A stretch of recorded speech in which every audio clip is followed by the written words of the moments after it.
What does New York mean to me? Shit, what does New York mean to everybody? This is the connecting point of the world right here. What up, everybody? Peace, Bobby the Goss, aka Cool Bob Love. Ooh, ooh. New York is my hometown. I mean, my parents were born in Puerto Rico. So when people ask me what I am, I say Puerto Rican because of the pride of my heritage. But basically, I'm a tried and true New Yorker. I'm born and raised here. Hi, my name is Vashti and I live in New York City and I am an artist. New York to me means home. It's always been a place of inspiration. My name is Ronnie Feig and this is Kith. New York City is the capital of the world. Jesse Villanueva, A-Life, New York. Welcome, Lower East Side, New York City. Our relationship to Puma goes way back. I mean, you know, like, the idea of opening the Rivington Club initially was to provide, you know, classic silhouettes to people who appreciated and knew what they were, you know, and like, any classic New York sneaker shop needs to have Pumas in it. I mean, that's just like what it is. The kids are really interested in the heritage of the brand, and that's the best way to move forward by Puma reinventing themselves with the Trinomic series and offering a small collection of goods for the kid that really wants to be different and buy something that he won't find in every shop or online.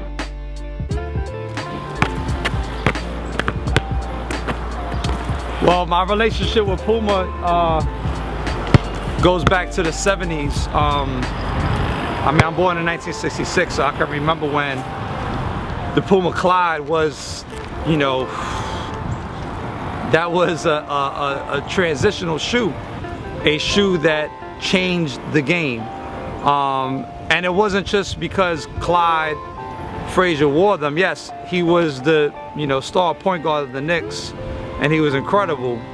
But the shoe itself, having nothing to do with Clyde, would have made moves and made noise here regardless.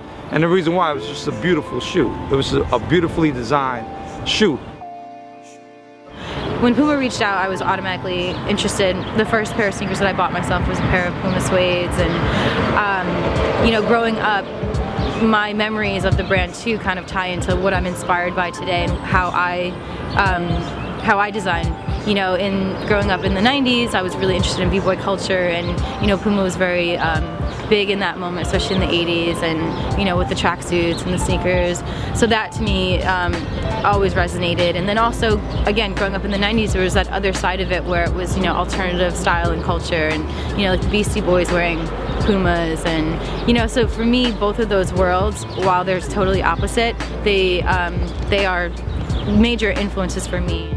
Classic silhouette perspective, you know, like the Clyde, that is like the New York shoe of that era. And you know, like any other classic shoe, when you've owned an era, you own that piece of time, and you will remain a classic forever.